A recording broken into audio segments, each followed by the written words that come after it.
दोस्तों, एक व्यक्ति अपनी शादी के 10 साल बाद अचानक से अपनी पत्नी से तलाक मांगने लगता है। अपने पति की ये बात सुनकर उसकी पत्नी बहुत ज़्यादा दुखी हो जाती है, अंदर ही अंदर टूट जाती है। लेकिन वो अपने पति के सामने कोई भी नाराज़गी व्यक्त नहीं करती और अपने पति के सामने तलाक लेने से पहले एक शर्त रखती है। दोस्तों, वो अपने पति को शादी की पहली रात याद दिलाते हुए कहती है कि शादी की पहली रात पर तुम मुझे घर के दरवाजे से गोद में उठाकर बेडरूम तक लेकर गए थे। मैं चाहती हूँ कि लगातार 30 दिन तक तुम मुझे घर के दरवाजे से गोद में उठाकर बेडरूम तक लेकर जाओ और मुझे वो हर खुशी दो, मुझे हर प्रकार से संतुष्ट करो जो तुमने शादी की पहली रात पर मेरे साथ किया था। दोस्तों, उसकी ये बात उसका पति मान लेता है क्योंकि वो उससे जल्द से जल्द छुटकारा पाना चाहता था। लेकिन उसकी पत्नी के दिल में एक राज था। दोस्तों, उसे कैंसर हो चुका था। ये बात उसने अपने पति को नहीं बताई क्योंकि पिछले 3-4 सालों से उसके पति ने उससे ढंग से बातचीत तक नहीं की थी। उसके साथ उसके पति का कोई भी शारीरिक संपर्क नहीं था। दोस्तों, कहानी बहुत ही ज़्यादा इंटरेस्टिंग और दिल को झकझोर देने वाली है। उससे पहले जो भी दर्शक मेरे चैनल पर नए हैं, प्लीज़ चैनल को सब्सक्राइब ज़रूर कर देना ताकि मेरी आने वाली हर वीडियो आप तक पहुंच सके। दोस्तों, पश्चिम बंगाल के वीरभूम में मनोज अपने ऑफिस को बंद करके जो ही शाम को अपने घर आता है, उसकी पत्नी पूजा उसके लिए खाना परोसने लगती है। तभी वो अपनी पत्नी का हाथ पकड़ लेता है और उससे कहता है कि मुझे तुमसे कुछ बात करनी है। जब वो अपनी पत्नी का हाथ पकड़ता है तो उसकी पत्नी हैरान हो जाती है क्योंकि पिछले 3-4 सालों से उसने अपनी पत्नी को टच तक नहीं किया था। लेकिन दोस्तों, फिर भी उसकी पत्नी खामोशी से उसके पास बैठ जाती है और अपने पति को कहने लगती है, शादी के 10 सालों के दौरान आज तक मैंने तुम्हें शिकायत का कोई भी मौका नहीं दिया, तो फिर आज मैं तुम्हारी बात क्यों नहीं सुनूंगी। दोस्तों, उसका पति उससे कहता है कि मैं तुमसे तलाक लेना चाहता हूँ। ये बात सुनकर उसकी पत्नी उससे नाराज़गी व्यक्त नहीं करती, सिर्फ उससे एक सवाल पूछती है, आखिर क्यों। लेकिन मनोज उससे तलाक लेने का कारण अभी नहीं बताना चाहता था। इस बात से वो नाराज़ हो जाती है। जो चम्मच वो अपने हाथ में पकड़े हुए थी उसे जोरों से फर्श पर दे मारती है और उसमें जितनी भी ताकत थी पूरी ताकत के साथ चिल्लाते हुए अपने पति से कहती है कि तुम एक जानवर हो और सीधा अपने बेडरूम में चली जाती है। दोस्तों, उसके पीछे पीछे उसका पति भी बेडरूम में चला आता है। थोड़ी देर बाद उसका पति अपने बैग से तलाक का कागज़ निकालकर उसके सामने रख देता है और कहता है कि ज़िंदगी में मैंने जो भी कमाया है, जो भी मेरे पास पैसा है, जो भी मेरे पास घर है, कंपनी है, उन सभी में मैंने तुम्हें 30% हिस्सा दिया है। मैं तुम्हें तलाक इसलिए दे रहा हूँ क्योंकि अब मेरे दिल में तुम्हारे लिए कोई भी जगह नहीं है। मैं तुमसे बिल्कुल भी प्यार नहीं करता। मैं मेरी कंपनी की ही एक लड़की से प्यार करता हूँ, उसका नाम रीना है। बहुत जल्द हम एक दूसरे से शादी करने वाले हैं। दोस्तों, ये बात सुनते ही उसकी पत्नी चीख चीख कर रोने लगती है।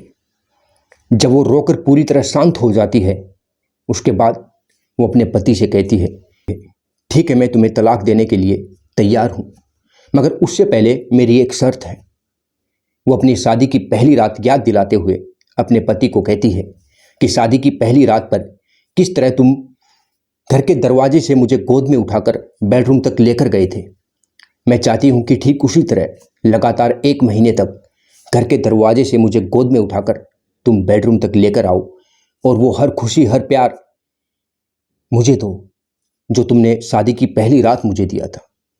दोस्तों, उसकी ये बात सुनते ही मनोज पहले तो हैरान हो जाता है और उसे कहता है ये कैसा पागलपन है, लेकिन वो अपनी पत्नी से किसी भी कीमत पर पीछा छुड़ाना चाहता था तो उसकी पत्नी की ये शर्त मान लेता है। और दोस्तों, साथ ही साथ अपनी प्रेमिका रीना को भी ये बात बता देता है तो उसकी प्रेमिका ये बात सुनते ही पागलों की तरह हंसने लगती है और कहती है कि चाहे वो कितनी भी चालें क्यों न चल ले, उसके साथ तुम्हारा तलाक तो होकर रहेगा। कोई बात नहीं, अगर यही इच्छा पूरी करने से उससे तुम्हारा पीछा छूटता है तो तुम 1 महीने तक अपनी शर्त पूरी करो, मुझे कोई भी आपत्ति नहीं है।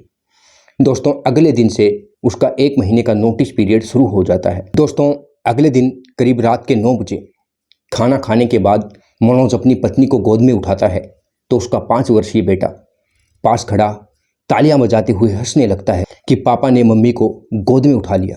अपने बेटे के द्वारा कही ये बात सुनकर उसके पापा के दिल में भावनाओं का दर्द उमड़ने लगता है, लेकिन वो किसी तरह अपने आप को रोक लेता है।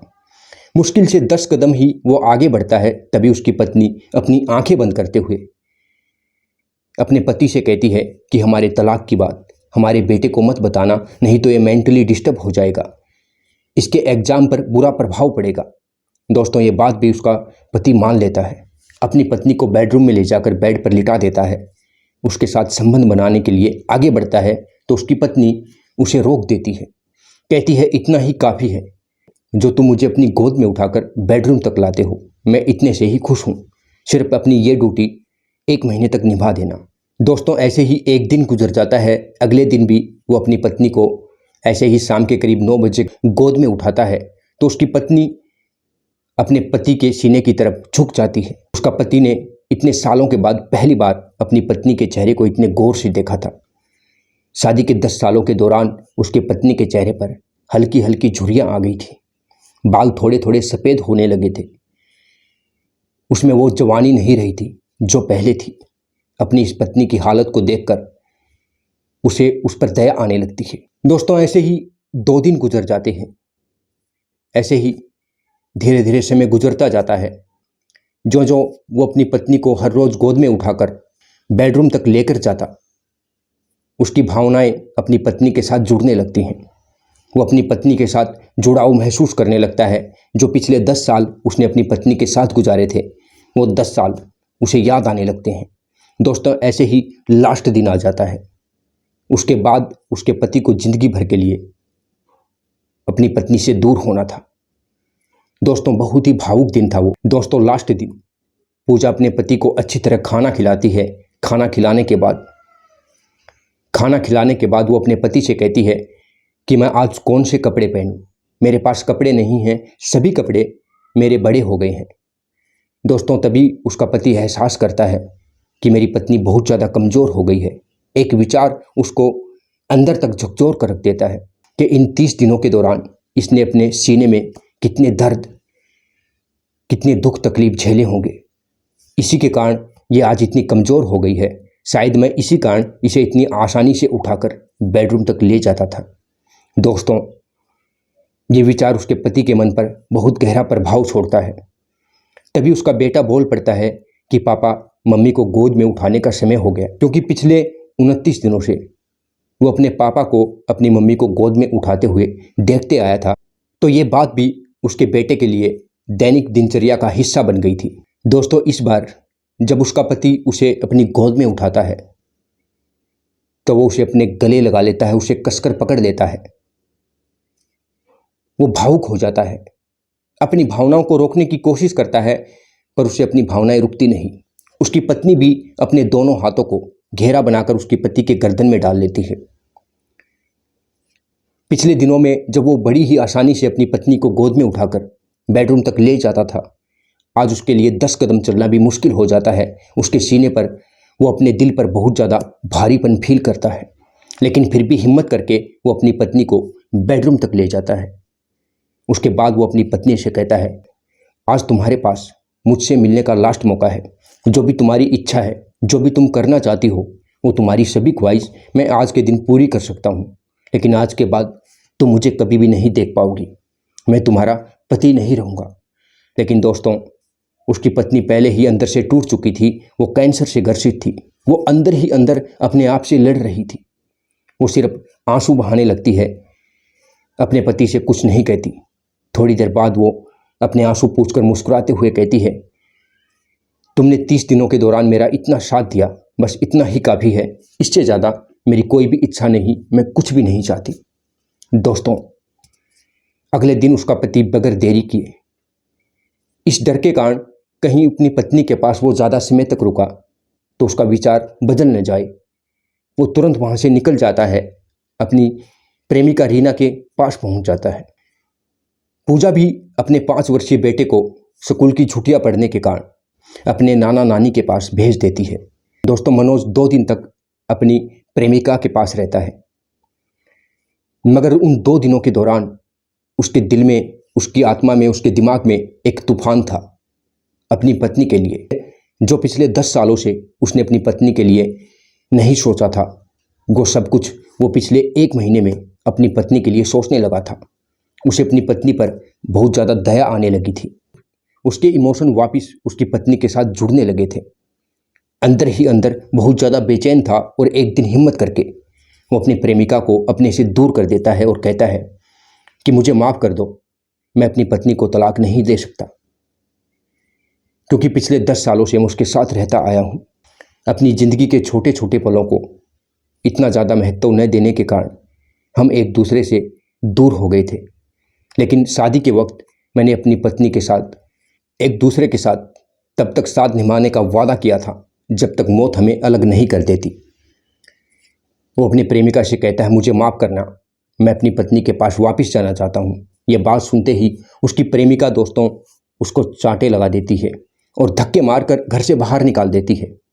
लेकिन इस बार अपनी प्रेमिका के द्वारा मनोज को इस तरह से बाहर निकाल देना उसे बिल्कुल भी दुखदाई नहीं लगा। वो बहुत ज़्यादा खुश था। वो तुरंत एक फूलों की दुकान पर जाता है, फूलों का गुलदस्ता लेता है। जब फूलों वाला उससे पूछता है कि साहब इस पर क्या लिखना है, तो वो कहता है मैं हर सुबह तब तक तुम्हें ऐसे ही उठाता रहूँगा जब तक मौत हमें जुदा नहीं कर देती। दोस्तों वो गुलदस्ता लेने के बाद बहुत खुशी के साथ अपने घर की तरफ बढ़ता है। साथ ही साथ बहुत खुश होता है कि जब पूजा को ये पता चलेगा कि उसका पति का मन बदल चुका है, वो अपनी पत्नी की लाइफ में वापस आ चुका है, वो कितनी ज़्यादा खुश होगी। दोस्तों जो ही वो अपने बेडरूम में पहुंचता है, देखता है कि उसकी पत्नी बिस्तर पर मरी हुई पड़ी है। वो बहुत ज़्यादा फूट फूट कर रोने लगता है, चिल्लाने लगता है, चीखने लगता है। तभी वो जल्द से जल्द अपनी पत्नी को उठाकर डॉक्टर के पास लेकर जाता है, तो उसे पता चलता है कि पिछले 4 साल से उसकी पत्नी कैंसर से लड़ रही थी।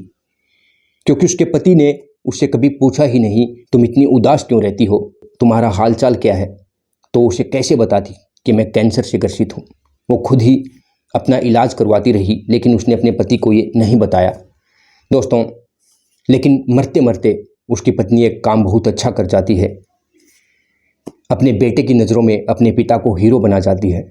क्योंकि अगर उसके जीते जी वो अपनी पत्नी से तलाक ले लेता तो शायद उसका 5 वर्षीय बेटा अपने पिता से नफरत करने लगता, उसके मन में अपने पिता के लिए तिरस्कार की भावना आ जाती।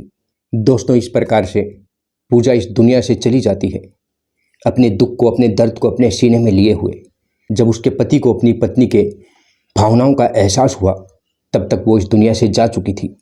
अब उसके पति के पास पश्चाताप के सिवा कोई रास्ता नहीं था। दोस्तों ये कहानी आपको कैसी लगी प्लीज़ कमेंट करके ज़रूर बताना, और साथ ही साथ इस वीडियो को शेयर करना ताकि ज़्यादा से ज़्यादा पति पत्नी के पास ये कहानी पहुंच सके। जो भी तलाक लेने के बारे में सोच रहे हैं उन तक ये कहानी जा सके और वो इस कहानी को सुनकर अपना विचार बदल सकें समय रहते, ताकि उन्हें भी इस तरह न पछताना पड़े जैसे कि इस कहानी में मनोज को ज़िंदगी भर के लिए पछताना पड़ेगा। दोस्तों एक बार फिर मिलेंगे ऐसी ही सच्ची कहानी के साथ, तब तक के लिए नमस्कार।